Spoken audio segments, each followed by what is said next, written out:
Bonjour, tous. bonjour à toutes et à tous. Vas-y Elia. Bonjour à toutes et à tous. Donc aujourd'hui, je suis avec Elia Morlon, Baptiste Barotto. Donc on va lancer ce live sur l'utilisation de l'IA dans les jeux vidéo. Donc on va accueillir Mehdi Goumiri tout à l'heure en fin d'émission pour parler d'éthique. Mais avant, on va surtout parler de l'optimisation de l'expérience utilisateur grâce à l'IA dans les jeux vidéo et également plus précisément en fait, des innovations apportées par l'IA dans le monde du jeu vidéo. Donc finalement, si je commence un peu avec une question, Elia, pour se concentrer sur l'expérience utilisateur, en fait, comment l'IA prend en compte le style, les préférences et le niveau de compétence du joueur pour l'intégrer dans le jeu vidéo et en quoi ça permet de justement maximiser cette expérience utilisateur. Alors moi, ce que je voulais dire à propos de l'introduction de l'intelligence artificielle dans les jeux vidéo, c'est que cette nouvelle technologie a permis de créer des expériences plus immersives et plus engageantes pour les joueurs et pour différentes raisons. Mais alors, de quelle façon? En utilisant des algorithmes de machine learning qui permettent aux développeurs de créer des personnages et des environnements qui correspondent aux préférences de chaque joueur. Et ce n'est pas tout. L'IA peut aussi aider les joueurs en fournissant des astuces et des solutions personnalisées pour, par exemple, battre un boss en particulier dans certains jeux. Dans Resident Evil 4, le personnage Ashley, qui accompagne le joueur principal, est justement commandé par une IA de façon à suivre les instructions du joueur principal. Et de cette façon, l'IA peut améliorer l'expérience du jeu et encourager les joueurs à jouer plus longtemps. D'accord, donc là on a vu un peu au global ce que l'utilisation de l'IA a permis sur l'expérience utilisateur. Si on se focalise un petit peu sur la jouabilité, est-ce que tu pourrais nous donner un petit peu des exemples de ce que cette technologie permet au niveau de l'amélioration de la jouabilité pour un meilleur confort de jeu, s'il te plaît? Alors bien sûr, il y a plusieurs exemples qu'on peut traiter pour ce sujet-là. On peut notamment évoquer l'assistance à la jouabilité qui consiste en fait à repérer des moments où les joueurs sont en difficulté. Et donc à ce moment-là, l'intelligence artificielle peut offrir des suggestions, des astuces pour essayer d'aider le joueur. C'est le cas notamment dans le jeu Mario plus les lapins crétins qui est sorti sur la Nintendo Switch. Dans ce jeu-là, il y a une assistance qui est toujours proposée aux joueurs dans les cas où l'IA repère que le joueur recommence de nombreuses fois des combats, donc par exemple contre des boss plutôt difficiles à abattre. Mais c'est également une option qui peut être activée dès le départ, donc ça s'appelle le mode facile dans le jeu Mario Lapin Crétin. Ensuite, je voulais également évoquer la reconnaissance vocale et gestuelle, qui permet une meilleure expérience de jeu, plus immersive et davantage d'interaction naturelle. C'est notamment le cas dans le jeu Just Dance. Ok, peut-être qu'on peut. Je pensais à un autre point qui me venait, c'est au niveau du degré de complexité en fait qu'on peut choisir par rapport aux PNJ, donc les personnages non joués comme vous le savez. C'est vrai que ça a apporté beaucoup, à mon sens, cette innovation, puisque en fait on peut adapter le niveau au public et donc on attire un public potentiellement différent. C'est ce qui fait un peu la finesse des jeux vidéo. On peut prendre l'exemple de Red Dead Redemption 2, développé par Rockstar Games, pardon, où voilà, il se trouve que les PNJ ont été particulièrement salués pour leur réalisme et par les critiques et par le public. On peut citer l'exemple voilà, des PNJ qui s'adaptent à l'environnement météorologique ou qui ferment et ouvrent les commerces à des heures précises indépendamment de l'utilisateur. Donc finalement, on a une augmentation de la complexité parce qu'on a des interactions entre les PNJ et ça rend le jeu encore plus réaliste. Auparavant, c'était plutôt focalisé sur comment l'environnement réagit avec seulement le personnage principal. Donc c'est vrai que ça donne un sentiment d'art du détail et c'est vrai que c'est quelque chose qui fait partie des jeux vidéo bien faits, à mon sens. Donc c'est quelque chose qu'on ne peut pas négliger. Donc finalement, ça permet un peu une transition aussi, puisque nous allons justement parler des différentes innovations apportées par l'intelligence artificielle dans le monde du jeu vidéo. On a vu une innovation incrémentale qui est donc la variation pardon, du niveau de jouabilité, de plus facile à expert. Et on peut l'opposer avec l'innovation radicale qui est le principe du PNJ, du personnage non joué, qui est tout à fait, enfin, qui est déjà un petit peu daté, mais qui est toujours autant présent et qui permet d'améliorer l'expérience utilisateur et donc la jouabilité. Finalement, si on se concentre maintenant sur les innovations en soi, est-ce qu'on ne pourrait pas apporter d'autres exemples d'amélioration, notamment dans la génération de manière créative grâce à l'IA, de niveaux, de scénarios, de personnages et d'autres éléments de jeu. Est-ce que tu peux nous en dire deux mots, s'il te plaît, Elia? Alors oui, bien sûr. Avec l'introduction de l'intelligence artificielle, l'une des avancées majeures, c'est justement ce qui concerne les personnages non joueurs, donc les PNJ. Ce sont donc des personnages virtuels qui interviennent de façon essentielle dans les jeux vidéo pour l'immersion justement du jeu, à travers la narration et les déroulés des histoires ou des quêtes. Certains PNJ sont aujourd'hui équipés du deep learning qui leur permet d'apprendre à réagir à des situations différentes en fonction du comportement du joueur. Et ainsi, de cette façon, l'IA peut anticiper l'attitude du joueur face à une situation concrète, ce qui rend une partie beaucoup plus intéressante. Et de nombreux jeux utilisent justement l'intelligence artificielle pour les PNJ. C'est le cas notamment des jeux d'action comme The Last of Us, où les PNJ peuvent être programmés pour réagir à des mouvements des joueurs ou à des niveaux de menaces ou même à des environnements, à des situations environnementales différentes. C'est vrai que en fait, on peut s'attendre à ce que les PNJ deviennent de plus en plus réalistes parce que c'est vraiment le but des jeux vidéo, la quête de réalisme. Le but ultime est vraiment qu'on ne puisse pas distinguer finalement les PNJ des personnages réels et des joueurs, des autres joueurs du monde entier. C'est vrai que c'est un petit peu à ça en fait qu'on reconnaît un bon jeu vidéo. Je pense par exemple aux jeux de Battle Royale où quand les bots sont particulièrement mauvais, l'expérience utilisateur est justement un petit peu presque menacée, alors que justement on peut louer la qualité des jeux vidéo quand les bots sont particulièrement réalistes et c'est vrai que ça améliore le gameplay, si je puis dire. On peut également parler de l'apprentissage automatique et la création d'environnements virtuels dynamiques, puisque finalement l'environnement c'est pas que les PNJ et l'IA a justement permis de développer des environnements qui sont plus complexes dans tous les sens, pas que sur les personnages.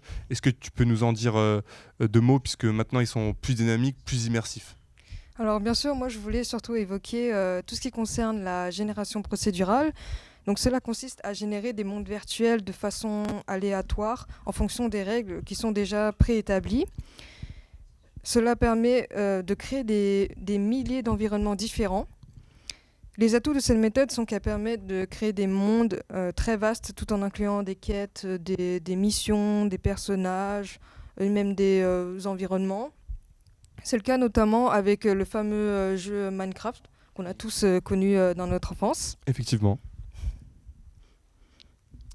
Moi, je pensais également à autre chose, c'est la simulation de foule, en fait, puisque l'utilisation de l'intelligence artificielle permet de créer le multiple. Et c'est justement en gérant ce multiple qu'on peut faire naître de la qualité. Je pense justement à anciennement FIFA ou maintenant EA FC 24 qui peut-être pourrait voir là une amélioration possible de son jeu en termes de réalisme, c'est au niveau des supporters, qui sont des foules, des masses un peu informes et qui se répètent, qui font un peu la même chose. C'est là où on peut avoir justement un peu plus de réalisme si on essaye de justement individualiser ces foules. Et ça, c'est grâce à l'intelligence artificielle qu'on peut permettre de rendre des comportements qui sont justement différents dans des mêmes foules pour pas avoir des mouvements de masse qui ont pas trop de sens. C'est vrai que dans les anciens jeux, on avait l'impression que c'était très répétitif, que c'était vraiment des copier-coller un peu partout dans les jeux FIFA. Et donc ensuite, moi je voulais aussi évoquer l'évolution en temps réel, donc grâce à l'intelligence artificielle. Cela est possible grâce aux solutions d'apprentissage profond. Les environnements virtuels peuvent maintenir et réagir et évoluer en temps réel. Et l'objectif, c'est de permettre aux joueurs de bénéficier d'un monde dynamique et mouvant. Alors c'est vrai que en termes d'environnement, on a plusieurs degrés encore une fois de complexité des environnements. Ça peut aller des simples jeux d'arcade, comme par exemple Mario Bros, où les personnages ont à s'adapter presque en 2D, donc c'est des environnements assez simples à gérer, donc où l'utilisation de l'intelligence artificielle est assez limitée. En revanche, c'est par exemple dans les RPG ou avec des environnements plus complexes, on peut penser à Assassin's Creed ou à d'autres exemples où on peut mieux l'illustrer, où justement l'utilisation de l'IA va permettre de développer tout un environnement qui va interagir avec lui-même en fait. Oui, c'est notamment le cas avec l'exemple du jeu Half-Life Alyx, qui est un jeu qui est uniquement disponible. C'est un jeu qui met vraiment en avant l'intelligence artificielle pour le coup et qui contribue à créer un environnement réaliste et engageant où les éléments du jeu réagissent de manière cohérente aux actions du joueur. Pour illustrer, les ennemis dans le jeu utilisent les comportements de l'intelligence artificielle avancée pour réagir de manière dynamique aux actions du joueur. Alors peut-être avant de passer à la partie éthique, faire une petite parenthèse sur les différences entre le machine learning, deep learning, parce que c'est peut-être pas très très clair et que c'est un petit peu entouré de mythes en général. Donc peut-être pour ceux qui nous écoutent et nous regardent, est-ce qu'on pourrait pas en dire deux mots ? Je te laisse le faire si... Alors c'est vrai que c'est quelque chose qui est assez complexe parce qu'en fait, il y a différents process dans l'intelligence artificielle et c'est vrai que le machine learning est moins complexe parce que ça traite des données qui sont plus basiques en fait. Et donc le deep learning, c'est vraiment de l'apprentissage profond. C'est en fait de l'ingestion de données dans les programmes informatiques qui peuvent être plus variables, par exemple du traitement d'images, donc de photos, de vidéos, d'audio, et apprendre justement à reconnaître, ça nécessite une forme d'intelligence artificielle qui est un peu supérieure, qui est donc le deep learning. Donc c'est un petit peu ça la différence. Machine learning, c'est vraiment des informations plus basiques comme des textes. Et deep learning, ça permet justement donc d'ingérer et de pouvoir générer ensuite donc la création de contenus plus sophistiqués, comme par exemple la création d'images. Ça nécessite plutôt du deep learning. Donc pour ceux qui connaissaient pas bien la différence, là c'est une analyse plus fine à mon sens et qui permet justement d'éclaircir un petit peu les mythes qu'on peut avoir sur l'IA ou les doutes. Donc maintenant on va pouvoir... On va pouvoir attaquer la partie qui concerne justement tout ce qui est éthique et la transparence de l'intelligence artificielle dans les jeux vidéo. Donc on va vous laisser quelques instants pour le temps de faire venir notre intervenant Mehdi.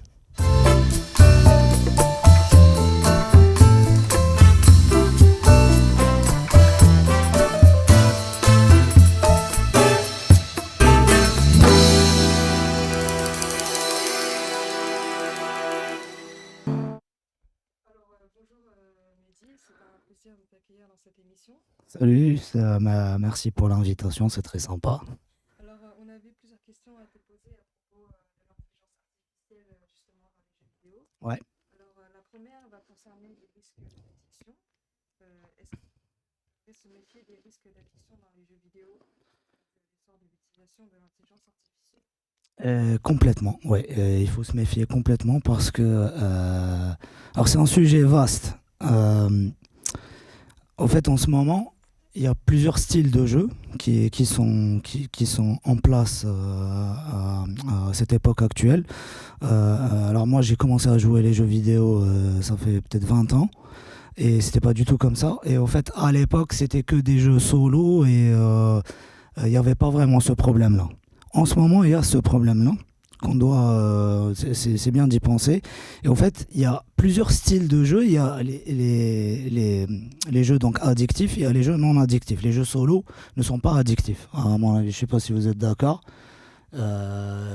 Oui, c'est les jeux addictifs, c'est le style Candy Crush et plus développé. Donc, par exemple, si on prend l'exemple Candy Crush, genre on fait deux comparaisons. Alors, j'ai rien préparé, mais j'ai un truc intéressant. On compare deux jeux qui sont addictifs. On prend Candy Crush, par exemple. On est tous d'accord que c'est addictif, Candy Crush, complètement. Et on prend League of Legends. League of Legends, c'est aussi addictif. Par contre, il y a une différence entre les deux. La grosse différence entre les deux, c'est que Candy Crush ne peut rien nous apprendre en tant que joueur. C'est-à-dire que c'est un truc addictif où tu es en train de cliquer et après, y a rien derrière. Par contre, League of Legends, c'est addictif, mais on apprend beaucoup de choses en jouant à League of Legends. Les prises de décision à long terme et à court terme, parce que c'est des parties un peu longues de entre 30 et 40-50 minutes. Et du coup, tu prends une décision qui pourrait, prendre place 30 minutes après, vous voyez ce que je veux dire. Et du coup, sur un jeu comme ça qui est addictif, on peut gagner des compétences derrière, ce qu'on appelle les soft kills, genre les prises de décision, tout ça. Voilà.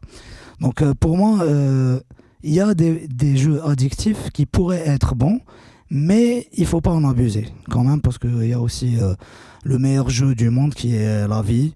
Il y a des PNJ, tout ça, mais le meilleur jeu du monde, c'est la vie. Donc voilà. Voilà. Est-ce que vous voulez qu'on développe ce sujet ou est-ce que j'ai été clair? Lâchez-vous si vous avez des questions. Alors déjà merci à toi Mehdi pour cette analyse qu'on a vu développer sur deux pans des jeux vidéo, des plus basiques comme Candy Crush, puis des plus multijoueurs un petit peu avec l'exemple de League of Legends. C'est vrai que c'est deux types d'addictions qui sont différentes. On peut avoir addiction un petit peu plus type jeu d'ascenseur comme Candy Crush, et puis les jeux qui prennent énormément de temps chez soi et qui peuvent parfois conduire à de l'isolation sociale, ce qu'il faut prendre en compte. C'est vrai qu'on doit s'en méfier, mais à la fois, comme tu l'as bien dit, en fait, on apprend des choses, c'est-à-dire qu'il ne faut pas totalement dénigrer l'univers du jeu vidéo non plus, puisque ça peut donner ça peut faire monter en compétences, des compétences qui peuvent être parfois demandées dans certains emplois, des capacités qui sont reconnues, comme par exemple la prise de décision, comme tu l'as dit. Oui, exactement. Et c'est vrai qu'il y a quand même des risques d'addiction, donc c'est à chacun de trouver le juste milieu et de profiter des jeux vidéo. Mais c'est vrai que l'isolation sociale notamment, c'est quelque chose qui est un phénomène qui est assez dangereux et qui doit être vérifié. Donc après c'est aussi également surtout chez les jeunes en fait, donc aussi aux parents de porter un œil attentif. Entre parenthèses, juste j'ouvre une petite parenthèse, l'isolation sociale est un problème actuel qui ne vient pas que des jeux vidéo. C'est-à-dire que on peut voir le phénomène en mode le jeu vidéo est en train de créer une isolation sociale. Mais peut-être qu'on peut le voir aussi de l'autre côté, dans le sens où l'isolation sociale, quand on est isolé socialement, on est aidé par ces jeux vidéo parce qu'on n'a rien à faire. Et du coup, au lieu de regarder Netflix, c'est mieux de jouer à League of Legends. Voilà. Parce que le jeu vidéo est un des derniers médias qui est sorti. Et maintenant, on peut même considérer certains jeux comme des œuvres d'art. Et le jeu vidéo, la différence entre le jeu vidéo et le cinéma, les séries, tout ça, c'est que la personne qui utilise ce média-là est actif. C'est-à-dire, quand on joue à un jeu vidéo, on est actif. C'est pas comme quand on regarde Netflix ou des trucs comme ça où on est complètement passif. Vous voyez ce que je veux dire ? Voilà, donc après c'est un problème général et il faudrait des heures pour en parler de ce truc-là. Bon, merci beaucoup pour ton intervention sur cette question-là. C'est vrai que on doit peut-être pas forcément limiter l'utilisation de l'IA, puisque l'utilisation de l'IA améliore les jeux vidéo, et on a vu que les jeux vidéo pouvaient aider justement les personnes qui étaient isolées socialement. En tout cas, est-ce que l'IA est la principale cause de cette addiction? Pour l'instant, on n'a pas l'impression, donc la question reste en suspens, mais l'IA n'est pas à décourager pour autant, entre guillemets.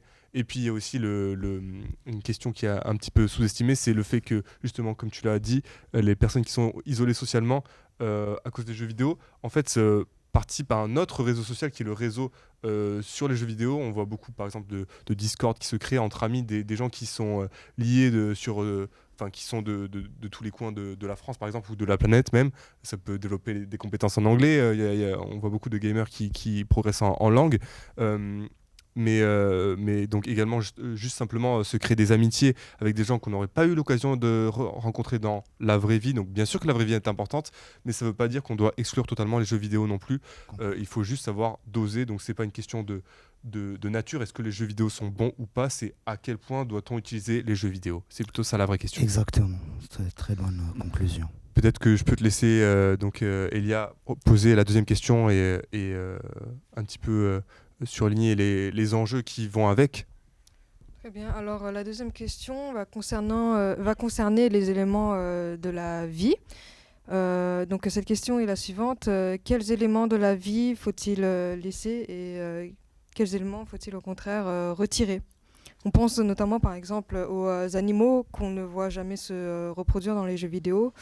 Y a-t-il derrière cela des règles de bienséance à respecter? Alors, ce que je pense de ça, c'est que,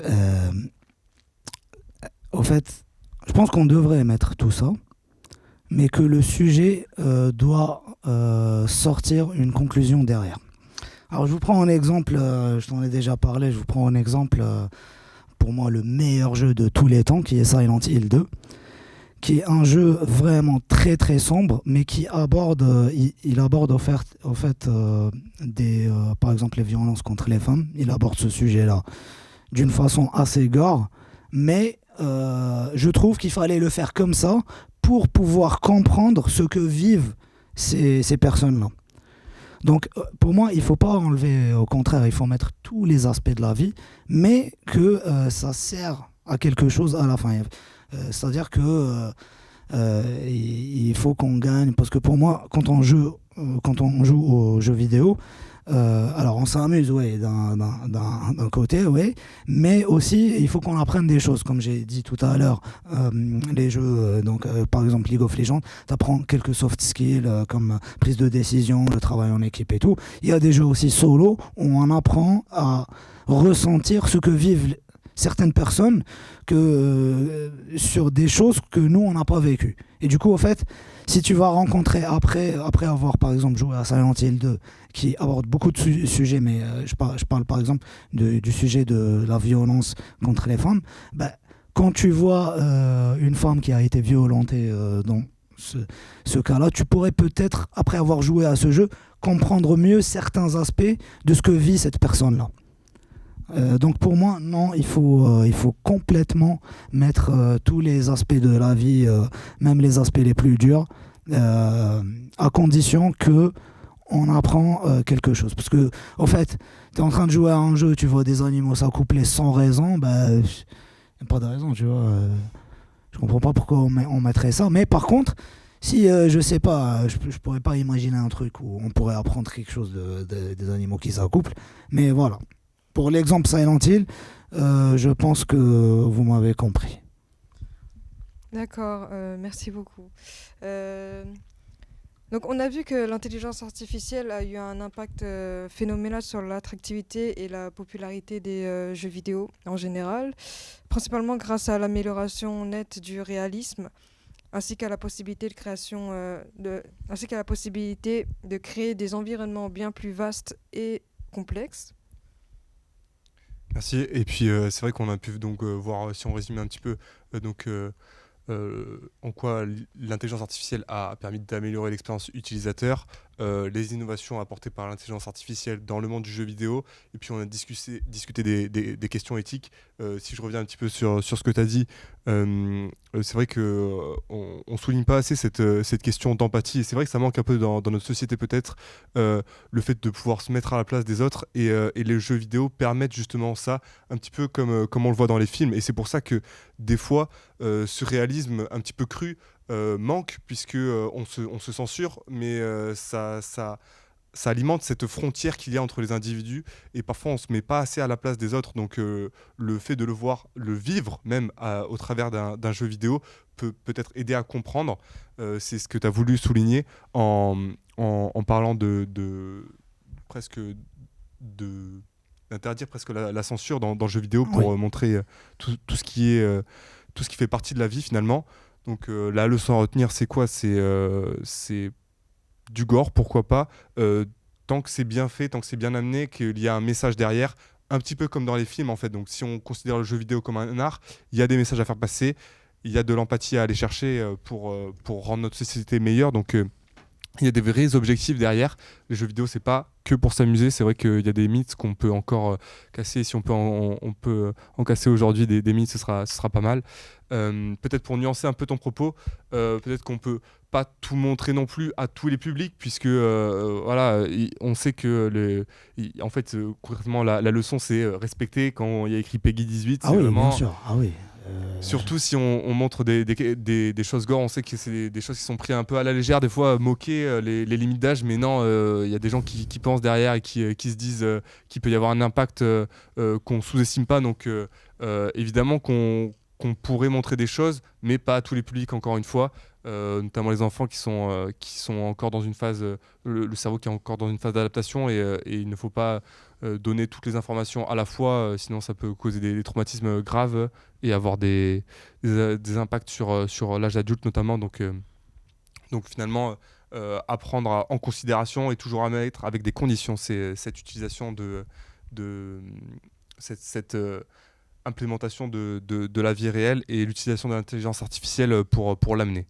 Donc mais je vais simplement vous demander si vous avez un petit quelque chose à rajouter. Mehdi, peut-être un dernier mot? J'avais un truc à rajouter, mais j'ai oublié. Alors, il y a un petit quelque chose à rajouter le temps que Mehdi se souvienne. Non, moi non plus. Moi, je pense que c'était assez complet. Si je peux rajouter un truc, franchement, la vie, la life, c'est aussi comme un jeu vidéo. Et personne ne pourra nous prouver qu'on n'est pas dans un jeu vidéo. Il y a peut-être des PNJ dehors. Je suis peut-être un PNJ. Donc, en vrai, les jeux vidéo, il faut s'inspirer de la vie. Et la vie s'inspire des jeux vidéo. Et les jeux vidéo, c'est la vie. Quelle belle philosophie. Merci pour ces propos très philosophiques, Mehdi. On a pu avoir une analyse technique et un peu de philosophie pour finir. Je pense qu'on est parfait en termes de polyvalence.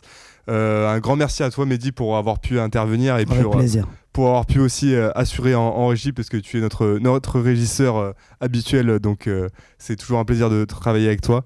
Un grand merci à toi, Elia, aussi, et puis à toute l'équipe pour avoir assuré la régie et le backstage. Donc